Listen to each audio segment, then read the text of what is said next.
27명의 사망, 실종자가 발생한 가운데 일부 일본인들이 축하한다 등의 망언을 쏟아내 눈살을 찌푸리게 하고 있다.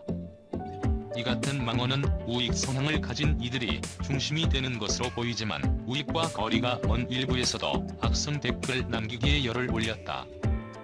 반면 한국의 수해 피해를 안타까워하며 하루빨리 일상으로 복귀하길 바란다는 의견도 있어 한국을 바라보는 양극단의 시선을 실감케 한다. 한일 국가의 천벌, 일본이 축하할 때. 일본 산케이 신문은 지난 10일 한국의 비 피해 소식을 전했다.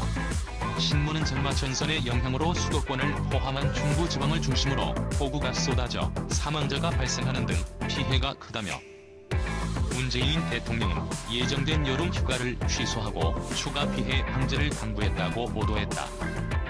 우익 성향인 이 언론은 그간 징용공 문제나 위안부 강제 동원을 부정하는 등 일본 정부 입장을 대변했는데 이러한 이유에서인지 포털 SNS의 관련 기사에 한국에 대한 혐오를 드러내는 악성 댓글이 줄이었다.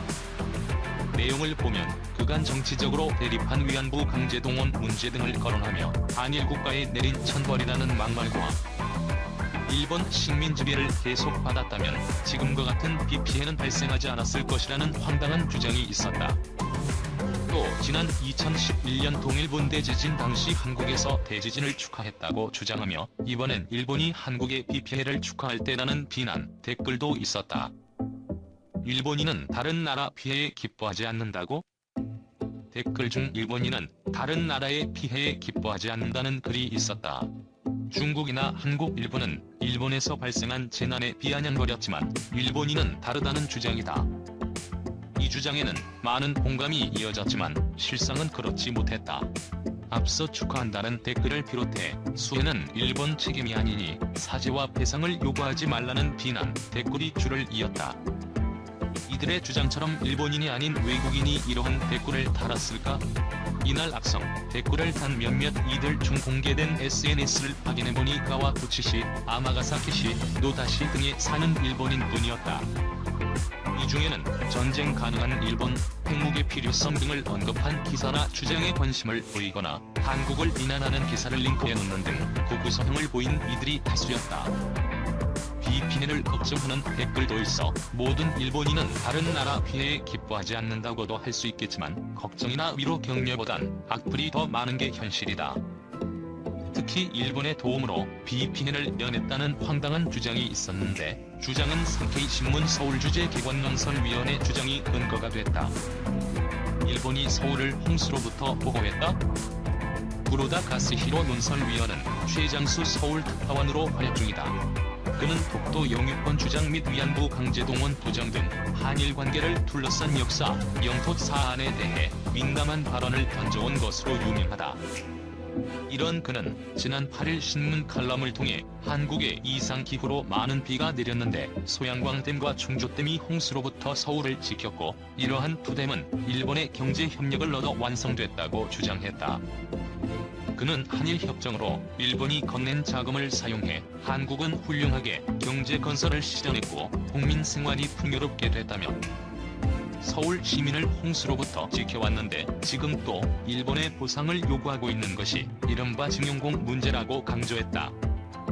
그의 이 같은 주장에 일부 누리꾼들이 일본의 도움으로 비 피해를 면했다고 엉뚱한 주장을 펼치는 것이다.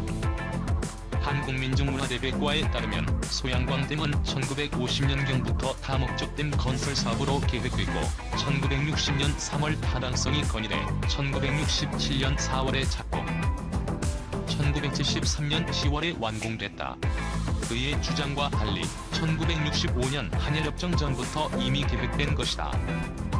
그는 앞서 한국이 이룬 경제 발전은 일본이 패전 이후 남긴 자산 덕분이며 따라서 일본군 위안부 및 강제 노역 피해자에 대한 보상은 한국이 자체적으로 해야 한다고 주장하기도 했다.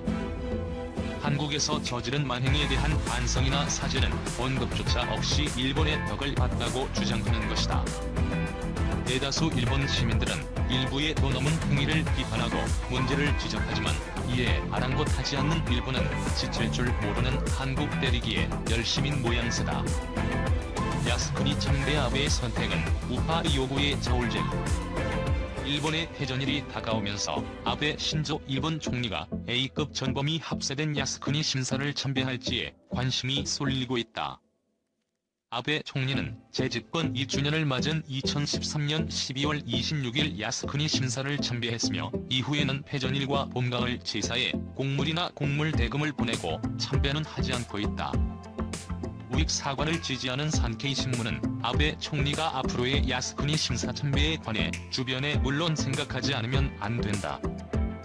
다만 그때의 상황도 있다며 적극적이면서도 감춰진 의미가 있는 듯한 발언을 했다고 11일 보도했다.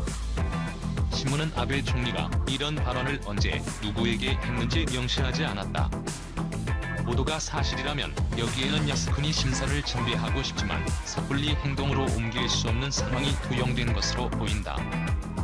아베 총리는 2013년 4월 16일 중의원 예산위원회에서 지난번에 총리였을 때 임기 중첫 집권기 2006년 9월에서 2007년 9월에 야스쿠니 심사를 참배하지 못한 것은 통한의 극치였다고 말한 바 있으며 재집권 1년을 맞은 같은 해 12월 전격 참배했다. 당시 한국과 중국이 강력하게 비판했고 미국 정부도 이례적으로 실망했다는 성명을 발표했으며 일본 국내에서도 파문이 일었다. 후폭풍을 겪은 아베 총리는 이후에는 직접 참배 대신 곡물 등을 보내 우익 세력을 달래고 있다. 최근 신종 코로나 바이러스 감염증이 급격하게 확산하고 일본 정부가 이에 제대로 대응하지 못해 내각의 지지율이 기록적으로 떨어진 상황을 고려하면 아베 총리가 올해 패전일에 야스쿠니 심사를 참배하기는 쉽지 않아 보인다. 일본 여론조사회가 올해 6에서 7월 일본 유권자를 상대로 실시한 전후 75년에 관한 여론조사에서 응답자의 58%는 총리가 야스쿠니 심사를 참배하면 안 된다고 반응했다. 참배해야 한다는 답변은 37%였다. 지지통신은 아베 총리가 올해 패전일에 참배를 보류하고 자민당 총재 명의로 곡물의 일종인 다마고시를 대신하는 돈을 사비로 낼 것이라고 보도했다. 일본이 대한국 수출 규제 강화를 강행한 지 1년여 만에 한국에서는 국산화와 우회 수입을 통해 반도체 디스플레이 산업에 있어서 일본 의존도를 최소화하는 가운데 최근 SK그룹이 관련 소재의 국산화에 어느 정도 성과를 거두어 화제를 모으고 있습니다. SK머티리얼즈는 그동안 해외에 100% 의존해왔던 초고순도 불화수소 가스의 시제품 개발에 성공하면서 2023년까지 국산화율을 70%까지 끌어올린다는 목표를 세웠습니다. 뿐만 아니라 해외 의존도가 90%에 달하는 불화아르곤 포토레지스트 역시 SK머티리얼즈에서 본격적으로 개발에 나서 2022년부터는 국산 제품으로 연간 5만 갤런 상당의 양산에 청신호가 켜지면서 한국의 반도체 제조사들의 보다 안정적인 소재 공급이 가능해집니다. 이처럼 한국은 위기를 기회로 바꿔 장기적인 측면에서의 기초 체력을 단련하고 있는 가운데 최근 한국이 암호 기술 분야에서 세계 최초로 또 한 번 일냈다는 아주 반가운 소식이 전해졌습니다. 한국의 개인신용평가 전문회사인 코리아 크레딧 뷰로가 국민연금공단, 한국신용정보원, 금융보안원, 그리고 한국의 암호기술 전문 스타트업인 크립토랩과 함께 4세대 암호체계인 동형암호 기술을 세계 최초로 상용화하는 데 성공해 전 세계의 주목을 받고 있습니다. 여기서 동형암호란 말 그대로 평문과 암호문에서 같은 성질이 유지된다는 의미인데 이 암호체계가 각광받고 있는 이유가 바로 정보를 암호화한 상태에서 각종 복잡한 연산을 했을 때 그 결과가 암호화하지 않은 상태에서 시행한 연산의 결과와 일치하게 나오는 성질 때문입니다. 쉽게 말하자면 정보를 활용함에 있어 계속 암호화로 정보 보호가 가능해져 특히 개인정보를 다룰 때 유용한 암호 기술이 되겠습니다. 실제로 KCB가 세계 최초로 크립토랩이 개발한 동형암호 기술을 기반으로 한 데이터 분석 소프트웨어 해안스탯을 활용해 국민연금공단이 제공한 235만여 명의 국민연금 데이터와 KCB의 신용 데이터를 암호화한 상태에서 결합 분석하는 데 성공해 빅데이터 분석과 개인정보 보호를 모두 이뤄낸 쾌거를 거둔 것이죠. 이번 암호 기술을 활용한 빅데이터 분석을 통해 국민연금을 성실하게 납부한 사람들에게는 현재 신용평가 방식에 일정 점수를 추가로 더해야 실정을 제대로 반영한 적절한 신용평가가 된다는 결론을 도출할 수 있었는데 이처럼 최근 동형 암호 기술 상용화가 중요해지고 있는 것은 빅데이터를 분석하는 모든 과정에서 데이터 하나하나가 암호화된 상태를 유지해 해킹이나 정보 유출 등의 혹시 모를 불상사에 대비해 개인정보를 철저하게 보호할 수 있기 때문입니다. 뿐만 아니라 암호문을 다시 평문으로 복호화하는 키 역시 신뢰 가능한 제3의 공적 기관인 금융보안원에서 별도로 보관해 데이터를 분석하는 담당자조차 평문 데이터를 확인할 수 없을 만큼 개인정보 보호의 2중 3중으로 안전장치를 마련한 것입니다.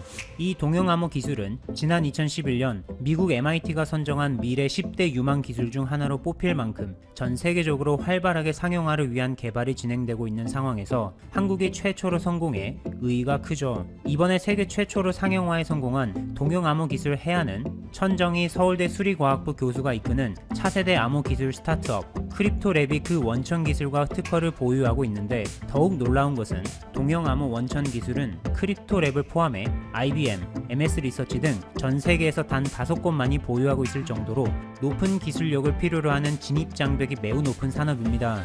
크립토랩 고유의 동영암호 기술 해안을 개발한 천정희 교수는 이 기술을 말랑말랑한 금고에 비유하는데, 이는 데이터를 금고 안에 보관한 상태에서도 결합하거나 분석이 가능한 성질 때문입니다. 반대로 기존의 3세대 방식의 암호는 딱딱한 금고로 보관된 데이터를 활용할 때마다 암호를 풀어야 하기 때문에 정보 유출의 위험이 있죠. 차세대 동영암호 기술을 상용화는 글로벌 공룡 IT 기업으로 불리는 마이크로소프트나 인텔조차도 하지 못한 엄청난 것으로, 이번 성공은 한국 IT의 우수성이 더더욱 빛을 발하는 순간이었습니다. 크립토랩 외에 고유의 동영암호 원천 기술을 보유한 IBM의 경우 보안성이 매우 뛰어난 완전 동영암호 기술을 운영체계인 iOS와 macOS에 적용해 디바이스나 애플리케이션 속의 개인정보를 완벽하게 보호할 수 있는 툴킷을 만들어 공개했는데, 아직 완벽하지 못해 상용화를 위해서는 넘어야 할 산들이 아직 많은 상황입니다. 한국은 세계 최초로 동영암호 기술의 상용화를 성공시킨 만큼 앞으로 다양한 분야에서의 활용도를 높이는 것에 집중할 계획인데, 그 예로 크립토랩과 MOU를 맺은 삼성 SDS의 조지은 보안연구센터장은 이번 코로나19 사태 대응 차원에서 동영암호 기술을 활용함으로써 앱 사용자와 확진자 각각의 암호화된 위치 정보를 비교해서 겹치는지 확인함과 동시에 그 정보를 사용자가 100% 컨트롤할 수 있어 개인정보 보호도 가능하다고 언급하며 코로나 이슈와 사이버 안전이라는 컨셉을 설명했습니다. 이 외에도 대형 병원이나 제약사 등으로부터 개개인의 유전자 정보를 제공받아 의학 연구에 활용하는 경우에도 동영암호 기술을 활용해 민감한 개인정보를 암호화한 채로 활용할 수 있어 의학 연구와 개인정보 보안 두 마리 토끼를 동시에 잡을 수 있게 되는 등 산업 전반적인 분야에서 그 활용도가 매우 높다고 평가할 수 있습니다.